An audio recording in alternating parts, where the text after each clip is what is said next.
అవకాశం ఉన్నట్టుగా ఇక్కడ మనం చెప్తా ఉన్నాం. దాంతోపాటుగా నల్లగొండపై బీఆర్ఎస్, హైదరాబాద్పై బీజేపీ కన్ను అని చెప్పేసి ఇక్కడ ఉంది. సో చూద్దాం మరి ఎవరిని వరిస్తుంది. ఎమ్మెల్సీలపై గురి పెట్టడం జరిగింది, మరి ఎవరికి ఇస్తారు, దాంతోపాటుగా గవర్నర్ కోట పదవి పోస్ట్ ఎవరికి ఇస్తారనేది కూడా మనం చూడాలి. నాడు అక్రమం నేడు సక్రమమా? నాడు అక్రమమైంది, ఇలా చక్కగా ఎట్లయితుంది అనేది ఇక్కడ మనకి ప్రశ్న. పీరం చెరువు బఫర్ జోన్ ఆక్రమణ, ఇరిగేషన్ రెవెన్యూ అధికారుల కనుసన్నల్లోనే అక్రమాలు పత్తాలేని HYDRAA. This land belongs to Snehitha builders అని చెప్పేసి సర్వే నెంబర్ 24A1/2 అని చెప్పేసి ప్రైవేట్ లిమిటెడ్ అని చెప్పేసి ఉంది. సో ఇది చూద్దాం వార్త. నాడు అక్రమాన్ని అధికారులు అడ్డుకున్నారు, నేడు సక్రమం అంటూ అనుమతులు జారీ చేయడం స్థానికంగా చర్చనీయాంశంగా మారింది. బండ్లగూడ జాగిర్ సర్కిల్ పీరం చెరువు బఫర్ జోన్ ఆక్రమించిన అక్రమార్కులు దురాక్రమణకు తెగబడ్డారు. చెరువులు, నాలాలు, కుంటలను కాపాడాలనే సంకల్పంతో కోట్లాది రూపాయలు వెచ్చించి ప్రభుత్వం హైడ్రాను ఏర్పాటు చేసి పూర్తి స్వేచ్ఛను అప్పగించింది. హైడ్రా అధికారులు సైతం కన్నెత్తి చూడకపోవడం పలు విమర్శలకు తావిస్తుంది. ఎన్ని చట్టాలు తెచ్చినా అవినీతి అధికారుల ధనదాహానికి అవి వెలవెలబోతున్నాయి. రియల్టర్లు విసిరిన కాసులకు కకృతి పడి పీరం చెరువు బఫర్ జోన్లో ఉన్న స్నేహిత బిల్డర్స్కి ఎన్ఓసి జారీ చేసి ఇరిగేషన్ చట్టాలకు తూట్లు పొడిచారని బహిరంగ ఆరోపణలు వ్యక్తమవుతున్నాయి. ఇది కథ. రియల్టర్లు విసిరిన కాసులకు కకృతి పడి ఏం చేసిరు, ఆ బఫర్ జోన్లో ఉన్నటువంటి ఆ చెరువు బఫర్ జోన్లో ఉన్నప్పటికీ కూడా దానికి ఎన్ఓసీలు ఇచ్చిరట. ఎవరికి? స్నేహిత బిల్డర్స్కి. అంటే చట్టాలకు తూట్లు పొడిచినట్టే కదా ఇప్పుడు ఏదైతే మహాపత్రికలు వచ్చినట్టుగా. ఇరిగేషన్ ఎన్ఓసీతో సదరు బిల్డరు పెట్రోల్ బంకును ఏర్పాటు చేయడానికి నిర్మాణ అనుమతులు పొందడం అవినీతి అధికారుల ధనదాహానికి పరాకాష్ఠగా నిలుస్తుంది. చూద్దాం పూర్తిగా వార్త. పెట్రోల్ బంకులు కడతారట, ఆక్రమణ చేసి దానికి పర్మిషన్ లేకపోయినా ఎన్ఓసీలు ఇచ్చి మీరు కట్టుకోరి, మీరు చేసుకోరు ఇక్కడ అని చెప్పేసి ఎన్ఓసీలు ఇచ్చారు. మరి హైడ్రా ఏం చేయట్లేదు అనేది ఇక్కడ ప్రశ్న. ఇక గతంలో మహాపత్రిక ప్రచురించిన వార్త స్నేహిత బిల్డర్సా మజాకా అని చెప్పేసి, ఇదే వీరిపైన మహాపత్రిక ఇలాంటి వాటిపై అస్సలు తగ్గట్లేదు, ఉపేక్షించేదే లేదు. ఎక్కడ ఆడ కబ్జా పెడితే, ఎక్కడ అనుమతి లేకుండా ఎన్ఓసీలు తెచ్చుకుంటే, ఆక్రమణ ఇస్తే అక్కడ నేను తెలుగు మహాపత్రిక అక్కడ వాలిపోతుంది. ఈ భయం అయితే మనం ఆ రియల్ ఎస్టేట్, ఆ రియల్టర్లు, ఆ దందాలు చేసే వాళ్ళకైతే ఈ భయం కలిగించేది మహాపత్రిక. ఎందుకంటే గతంలో మనం ఎన్నో వార్తలు ప్రచురించినాం, దానికి సొల్యూషన్ కూడా చూపించింది మహాపత్రిక ఏఎన్ఎన్ తెలుగు సంయుక్తంగా. పీరం చెరువు బఫర్ జోన్ను ఆక్రమించి అడ్డదారులు అనుమతులు పొందిన వారిపై చర్యలేవని స్థానికులు ప్రశ్నిస్తున్నారు. గతంలో ఇరిగేషన్ రెవెన్యూ అధికారులు జాయింట్ సర్వే చేసి సర్వే నెంబర్ 24/A/2లో గల భూమి పీరం చెరువు బఫర్ జోన్లోనే ఉందని నిర్ధారించి ఎన్ఓసీలు నిరాకరించారు.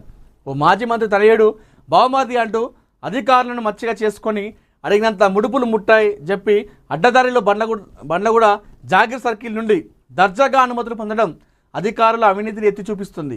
ఇప్పటికైనా హైడ్రా అధికారులు స్పందించి పీరం చెరువు బఫర్ ఆక్రమణపై పూర్తి స్థాయిలో విచారణ జరిపి బఫర్ను కాపాడాలని స్థానికులు కోరుతున్నారు. సో ఇది జరిగేంత వరకు ఇది హైడ్రా అధికారులు, సంబంధిత అధికారులు స్పందించి వారిపైన చర్యలు తీసుకొని దానికి అడ్డుపడే వరకు మహాపత్రిక పోరాటం ఆగదు. ప్రతిరోజు కూడా ఈ స్నేహిత బిల్డర్స్ గురించి మనం వార్తా కథనాన్ని ప్రసారం చేస్తూనే ఉంటాము, వాళ్ళు అధికారులు స్పందించే వరకు. గ్రేటర్ హైదరాబాద్ మున్సిపల్ కార్పొరేషన్ పరిధిలోని గండిపేట మండలం బండ్లగూడ జాగిరి పీరం చెరువు బఫర్ జోన్ దురాక్రమణకు గురైంది. Survey number 24/A/2 Snehitha builders పేరుతో బఫర్ జోన్ను ఆక్రమించారు. అంతేకాకుండా పక్కనే ప్రవహిస్తున్న నాలాను సైతం చెరపట్టారు. HMDA లేక్స్ మ్యాప్లో గుర్తించిన ప్రకారం పీరం చెరువు ఐడి నెంబర్ 2933గా ఇరిగేషన్ రికార్డుల బట్టి తెలుస్తుంది. దీని విస్తరణ 30.801 ఎకరాలు కాగా ఫుల్ ట్యాంక్ లెవెల్ 1848.458 FTL మీటర్లుగా ఇరిగేషన్ అధికారులు నిర్ణయించి 24 మీటర్ల మేరకు బఫర్ జోన్ హద్దులు ఏర్పాటు చేశారు. సర్వే నెంబర్ 24/A/2లో గల భూమి సుమారు 1400 గజాలు పూర్తిగా బఫర్ జోన్లో వస్తున్నట్టు స్థానికులు ఆరోపిస్తున్నారు. ఇదిలా ఉంటే ఇదే స్థలంలో ట్రాక్టర్లతో మట్టి పోసి నింపుతుండగా అప్పటి రెవెన్యూ ఇన్స్పెక్టర్ నరసింహ గౌడ్ అడ్డుకొని ఆక్రమణదారులపై కేసు నమోదు చేశారని, అప్పుడు ఆక్రమణ బఫర్లో ఉందని తెలిసిన రెవెన్యూ ఇరిగేషన్ అధికారులు మరి ఇప్పుడు చక్కగా ఉందని చెప్పేసి ఎట్లా చెప్తారు? అప్పుడు ఇన్స్పెక్టరే అడ్డుకున్నాడట, ఆక్రమణ అడ్డుకొని కేసులు పెట్టిండట. అది ఆక్రమణ జరిగింది, అది బఫర్ జోన్లో ఉందని చెప్పేసి రెవెన్యూ చెప్పిరట, ఇరిగేషన్ అధికారులు చెప్పిరట. ఇప్పుడు మరి అదే రెవెన్యూ అధికారులు, అదే ఇరిగేషన్ అధికారులు ఇప్పుడు అది చక్కగా ఉంది, సూటి ఉన్నది, ఇలాంటి వంకలు లేవు అని చెప్పేసి ఇదే అధికారులు చెప్తున్నారు. అది ఎట్లా అవుతుంది? అది ఏ విధంగా అవుతుంది? అప్పుడు వాళ్ళే కదా ఇది చక్కగా లేదు అని చెప్పేసి చెప్పింది, ఇప్పుడు మళ్ళీ వాళ్ళే చెప్తున్నారు. ఎందుకంటే వాళ్ళకు ముట్టినట్టున్నాయి, ముడుపులు ముట్టినాయి, ఎన్ని వసూలు ఇచ్చిర్రు, మనకు వస్తాయి అయిపోయాక అంతే. ఇవి అనుమతులు లేకుండా 2 బోర్లు వేసిరట. ఈ అక్రమార్కులపై చర్యలు తీసుకోవాలని చెప్పేసి ఇరిగేషన్ అధికారులు ఫిర్యాదు చేస్తే నేటి వరకు అటువైపు కన్నెత్తి కూడా చూడలేదట. లంచాలు మింగి అక్రమార్కులకు రాచబాట వేశారని స్థానిక ప్రజలు బహిరంగంగానే విమర్శిస్తున్నారు. అసలు ఇంత టెక్నాలజీ వచ్చింది, ఇన్ని మీడియా ఛానల్ వచ్చినాయి, ఇన్ని డిజిటల్ మీడియా వచ్చింది, ఇన్ని శాటిలైట్ ఛానల్ ఉన్నాయి, ఇన్ని కెమెరాలు, ఇన్ని ఫోటోలు ఉన్నాయి, అరచేతిలో మొత్తం మనకు ప్రపంచం కనిపిస్తూ ఉంది. ఇట్లాంటి టైంలో కూడా ఏ విధంగా వీళ్ళు ఇంత యథేచ్ఛగా వీళ్ళు కబ్జాలు చేస్తూ ఉన్నారు ఈ విధంగా? అంటే మరి అధికారులు కూడా డబ్బులు వస్తున్నాయి కానీ బయట అందరికీ తెలుస్తుంది, మరి మా పేరు బయటకు పోతుంది, మా ఉద్యోగాలు ఉంటే ఓడిపోతాయో అనే భయం లేకుండా డబ్బులు లంచాలు డబ్బులు ఇస్తే చాలు. నెల నెల జీతం ఏం సరిపోతుంది? వీళ్ళు ఇచ్చే డబ్బులు ఒకేసారి ఇస్తున్నాడు, లైఫ్ టైం సెటిల్మెంట్ లాగా ఉంటుంది.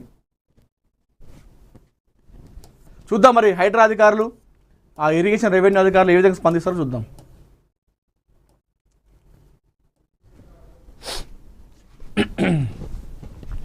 విజయ్ ప్రభుత్వాన్ని కూల్చేందుకు కుట్ర, భగ్నం చేసిన ఇంటెలిజెన్స్, కుట్ర వెనుక డిఎంకే నేతలు. ఇగో ఇది కథ కాదు, నిజంగా నేను ఫస్ట్ నమ్మలేదు, మొన్ననే కదా చేసింది, ఎవరు చేస్తారని చెప్పేసి అనుకున్నా.